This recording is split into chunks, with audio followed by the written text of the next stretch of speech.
வண்டி ஓட்டுற டிரைவர், வண்டி வாங்குற ஓனர் 2 பேருக்குமே ஒரு இனிப்பான செய்தி இருக்கு, ஒரு கசப்பான செய்தி இருக்கு. அது என்ன அப்படின்னு பார்க்கறதுக்கு முன்னாடி, இந்த வீடியோ பார்க்குற நீங்க நம்ம பேஜ ஃபாலோ பண்ணிட்டு, டிரைவரா இருந்தீங்கன்னா ஓனருக்கு இந்த வீடியோ அனுப்புங்க. ஓனரா இருந்தீங்கன்னா டிரைவருக்கு இந்த வீடியோ அனுப்புங்க. முதல்ல இனிப்பான செய்தி பார்த்துரலாம். ஜூன் மாசம் 8ஆம் தேதியிலிருந்து அசோக் லேலாண்ட், டாடா, ஈச்சர், மகேந்திரா இந்த மாதிரி முன்னணியில வண்டிங்க விக்கிற எல்லா கம்பெனி வண்டிகளிலுமே சின்ன வண்டியில இருந்து பெரிய வண்டி வரைக்கும் எல்லா வண்டி கேபின்லயும் ஏசி கம்பல்சரி வரப்போகுது. வந்தே ஆகணும். இது கவர்மெண்ட் ரூல்ஸ். இது இனிப்பான செய்தி.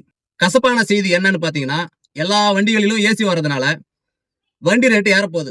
30,000 இருந்து 2 லட்சம் ரூபாய் வரைக்கும் கூட ஏறலாம். அது வண்டியோட வகையை பொறுத்தது. அதனால நீங்க வண்டி வாங்கணும்னு விருப்பப்பட்டீங்கன்னா, ஏசி வண்டி வாங்கணும்னு விருப்பப்பட்டா ஜூன் 8ஆம் தேதிக்கு மேல வாங்குங்க. இல்ல எனக்கு விலை கம்மியான வண்டி தான் வேணும் அப்படின்னு பாத்தீங்கன்னா, ஜூன் 8ஆம் தேதிக்கு முன்னாடி ஏசி இல்லாத வண்டி வாங்கிக்கோங்க. உங்களுக்கு எப்படி வசதியோ பாத்துக்கோங்க. இந்த இனிப்பான செய்தியும் கசப்பான செய்தியும் 4 பேருக்கு ஷேர் பண்ணி விடுங்க. தெரிஞ்சுக்கிட்டோம். தொடர்ந்து நம்ம மிஸ்டர் டிரைவர் சேனலுக்கு யூடியூப்ல, ஃபேஸ்புக்ல, இன்ஸ்டாகிராம்ல சப்போர்ட் பண்ணுங்க. நன்றி.